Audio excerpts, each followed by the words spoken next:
proud she is member of ARIJ's board. Kim Ghattas, you have the floor. She'll be addressing us from Beirut.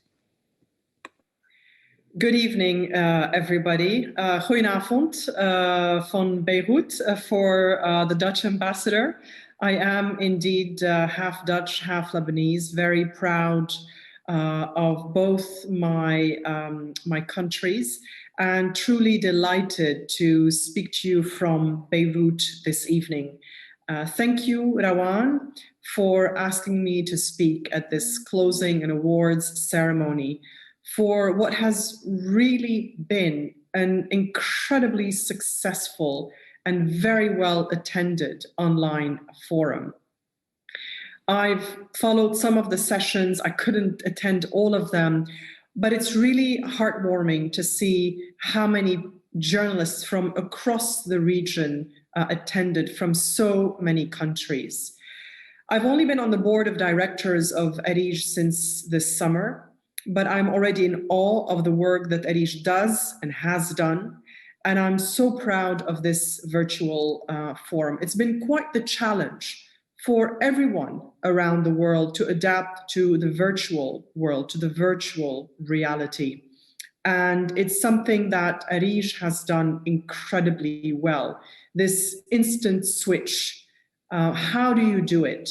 And it's been done incredibly well. And it's been, despite the limitations that the pandemic has imposed on us, it's also been an opportunity to reach out more and more journalists across this region to go beyond and get past some of the difficulties in travel that we face in this region, to reach out to journalists in countries like Libya, in places like Gaza, Yemen, who found it hard to travel for many reasons, including actual logistics. So we owe it to journalists everywhere and our fellow regions, our past trainees and journalists who've attended past forums or trainings and who continue to do excellent work around the region, to do this and to do our best to make it possible for them to continue to get these trainings and to attend a forum like this one.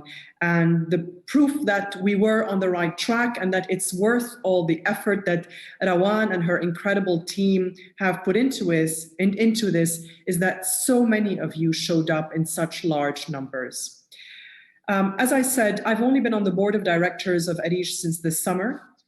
I was a journalist for 20 years, covering the region from Beirut to Damascus, from Baghdad to Riyadh. I've now moved on to write books and commentary, but journalism remains my passion. And I really wanted to contribute and pay back and help new generations of journalists rise. And so I'm honored to be on the board of directors. When I was doing my work as a journalist 20 years ago, not to date myself too much, as a young reporter, first locally for the Daily Star, the English language newspaper in Beirut, and then for international news organizations, investigative journalism, investigative reporting was not a really well-known concept at the time. And it's really to the credit of ARIJ and its founder, past executive editor, Rana Sabah, and today Rawan Damen, that they've made this such a centerpiece of journalism in the region and trained and reached out to so many journalists who in their turn have had such an impact with the work that they do. I truly believe that journalism and investigative journalism have never been more important in the world, but especially in our region.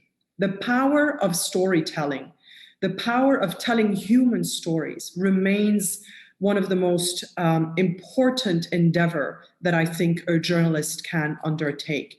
To be able to tell the stories of migrant workers, domestic workers, of women abused, of refugees, of students suffering through schooling because of the pandemic. The stories around this region must be told. Some of them are terribly sad, some of them are positive, and we should focus on them as well.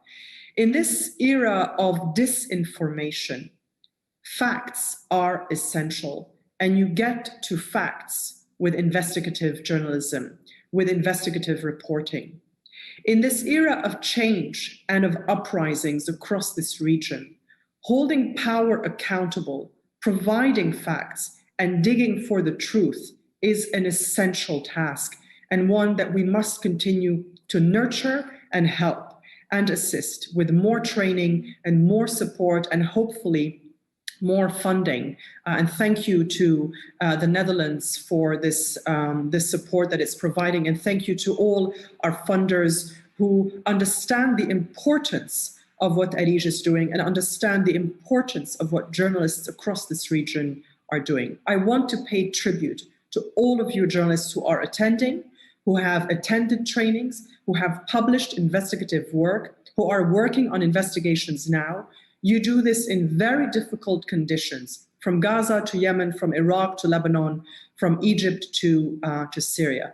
And hopefully the virtual world has opened opportunities for us to give you continued support in your endeavors. Some of you will get awards this evening, but all of you deserve to be recognized for the important, essential work that you do. You actually do change the course of some people's lives. You do have an impact on policies. You do have an impact on your countries, on the public, and you are able to affect change, which is, after all, what investigative journalism is partly about.